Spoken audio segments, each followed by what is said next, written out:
The world is changing and Apple is planning to lead the pack. The guys from Cupertino surely have a lot of interesting stuff in the works, and in this video I want to lift the curtain of what Apple is aiming to replace the iPhone with. Because it's almost ready, I can feel it. So get ready to see the insides of Apple's most hidden secret. Now first, why will Apple replace the iPhone? It's a perfectly great device. It may look modern, have nice features, but the revenue has been gradually decreasing for the past 5 or so years. The development costs are rising, the labor, the materials and stuff. Apple needs something to put them on top and firmly establish the leadership, to show investors that they are righteously the largest tech company in the world. And that's where the AR/VR steps in. But don't be hasty to judge me. It's not the topic of the video. The AR/VR headset we've been hearing so much later might not be what you expect it to be. Let me explain. What is so important about VR, AR that everyone is missing out on? Well, the tech basically. For you to understand, we must virtually disassemble the unannounced headset and see what it's made of. The essential part that's crucial for this device is the lens technology. Human vision is a very complex thing, and it takes a lot of effort to design a device that will be harmless to the eye, comfortable to look through, and adaptable to suit every person. Because some people can feel fatigued after a few minutes in a headset like Oculus or Meta Quest. The lens system in such headsets is bulky, hard to adapt, and isn't very reliable. Apple needs to find a way to make their lens system small enough to not inflict pain,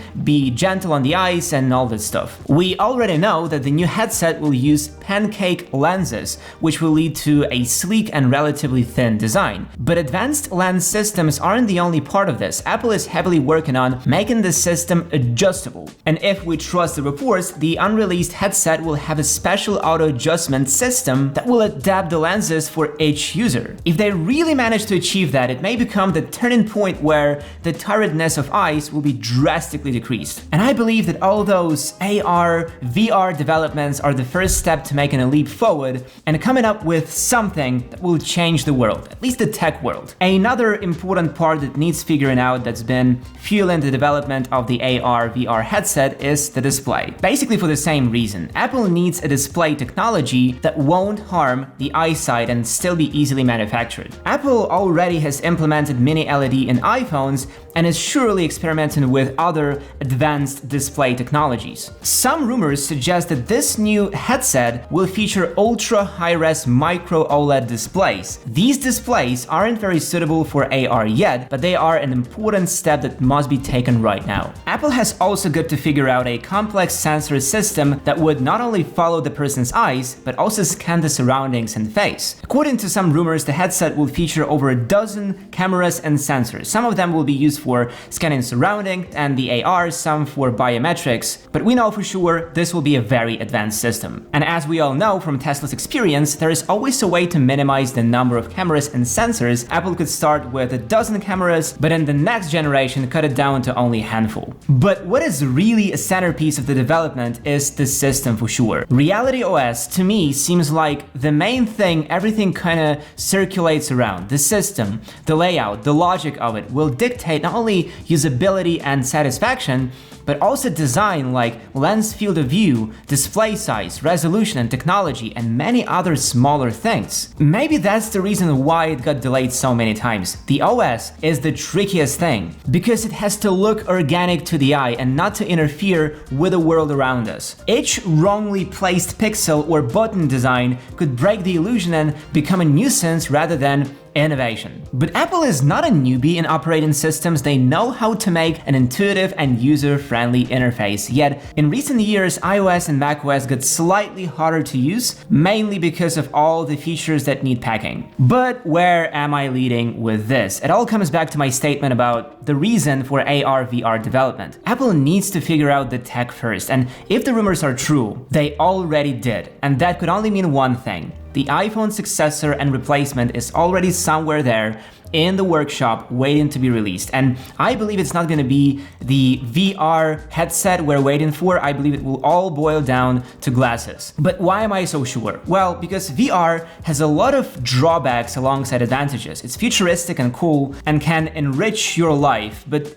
It is flawed. Extended use of VR can put a strain on those precious peepers of yours, and that's not all. VR can sometimes make you feel disconnected from the real world, which does sound dystopian to me. But AR, on the other hand, is a more advanced version of this, almost freed from all the negatives. Just think about it. The screen in front of you isn't too bright to inflict damage or strain on your eyes. The lens adjustment system can be relatively small, and the visual aspect of a device is far superior. Apple has got almost everything they need. All they have to do is cut things out. They will start with a fully VR AR headset with big displays, tons of sensors and so on, but in the second model they will cut everything out, leaving only the essential things for AR. And I am sure it would work perfectly well in a smaller form factor like glasses. iPhone chips are powerful enough to process huge amounts of data every second and are energy efficient enough to work for long periods of time, and modern batteries can be super capacitive to fit into smaller body of glasses. To illustrate my point, let's look back at Google Glass. Oh, Google Glass, the star born too early, was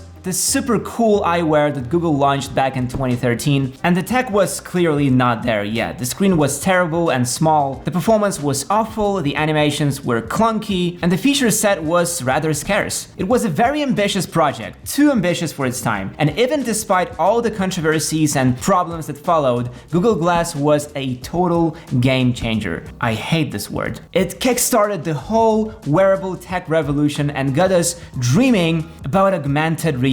I'm sure Tim Cook was like, "Wow, I want to make this," when he saw the Google Glass. The Apple glasses will surely be a far cry from what Google made 10 years ago, but I'm sure it will be as influential, if not more. So let's fantasize for a minute, let our imagination kick in. What could Apple glasses be like? Visually, they will surely look like your classic Ray-Bans. Whether they will have shades or not doesn't matter, but glasses are too old of a concept to break. Of course, they won't be super thin, but we can expect certain elegance from Apple products. Inside those elegant frames, a serious power will be hidden. Processors, co-processors, sensors, batteries, and so on. It would be a tight fit, but Apple will find a way. Or already found one. I personally think that the interface will resemble the one from iOS, but with some added depth and texturing. Couple cameras will track hands and gestures, so there won't be a need for space-hungry sensor panels on the frame itself. Plus the glasses, and I'm sure of it, will not have built-in speakers. You will need AirPods to consume content with. Of course, there are many things we don't know about, and Apple is